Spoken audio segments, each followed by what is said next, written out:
Hello viewers, you've come to the correct spot if you're searching for a summary of the most recent Tulsa King episode.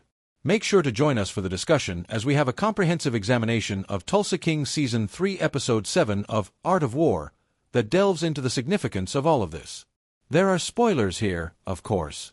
Return later if you haven't seen yet. This is what's happening in the world of Dwight Manfredi. Dwight and his group are holed up at the Bread 2 Buck at the beginning of the episode, waiting for a call that could turn things around. Last, quiet Ray calls, upset that Dwight insulted him in front of his people and accused him of murder last week.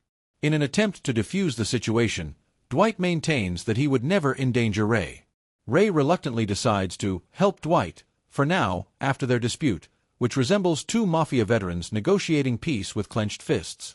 Dwight murmurs after the call is over that Ray will eventually try to hit him.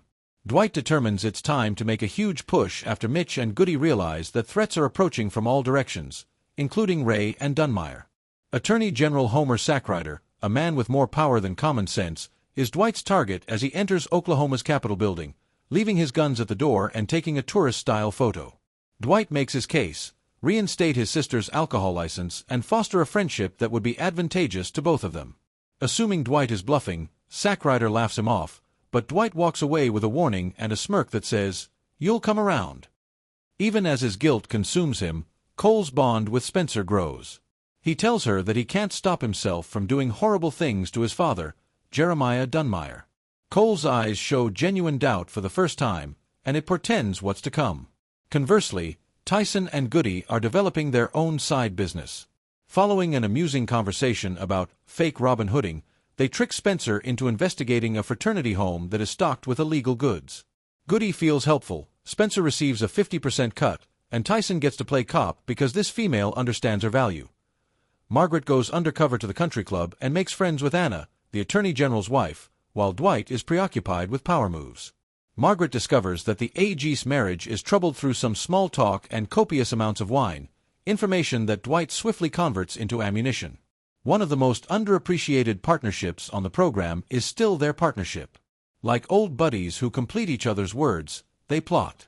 Margaret meets with Dwight and Cal Thresher, his new political buddy, to discuss their next course of action, entice the AG into Dwight's world, allow him to gamble himself into a hole, and then provide him with a lifeline. Cal objects to the notion, asking, "Why now, when I'm leading in the polls?" Margaret, however, discourages him. Cal will be over the top if the AG switches sides. The proposal is put into action shortly after. For what he believes to be a light-hearted campaign conversation, the Attorney General shows up at Bread 2 Buck. In a matter of minutes, he is laughing with Cal, placing martini orders, and completely losing sight of professional standards. As Grace gives him a fresh set of dice, Dwight and Margaret observe from a security camera. Suddenly, the AG's luck becomes poisonous. The AG quickly spirals. He drinks more martinis, loses hand after hand, and asks Grace for a $100,000 casino loan. "I enjoy gambling," Dwight declares. "Just not with cash." Dwight arrives as a guardian devil after the AG collapses in a booth. In return for a little assistance, he pledges to completely erase the debt. The AG only needs to allow Dwight to protect him from Dunmire's anger and reinstate the liquor license. Tulsa King excels in scenes that are both morally reprehensible and somehow admirable. Dwight enlists. It's too late by the time Dunmire learns what transpired. The message is very apparent when a copy of Art of War lands on his desk. When the AG dares to mention that Dwight has a code, Dunmire loses it and lunges over the desk, beating the guy senseless and yelling that he serves only me. The next thing we see is Dunmire in an orange jumpsuit, moaning about redemption, when security hauls him off in the middle of his tirade.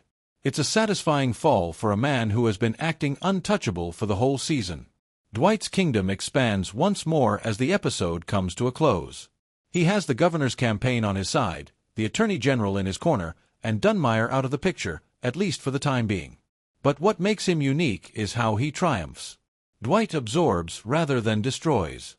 He creates bridges, offers opportunities for people to cross, and doesn't turn around when they decline. Dwight's code is fundamental to the episode's themes of control, honor, and devotion.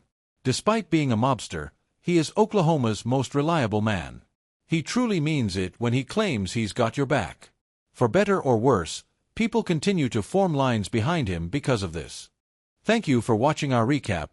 Please don't forget to like, share, and subscribe to my channel for more videos.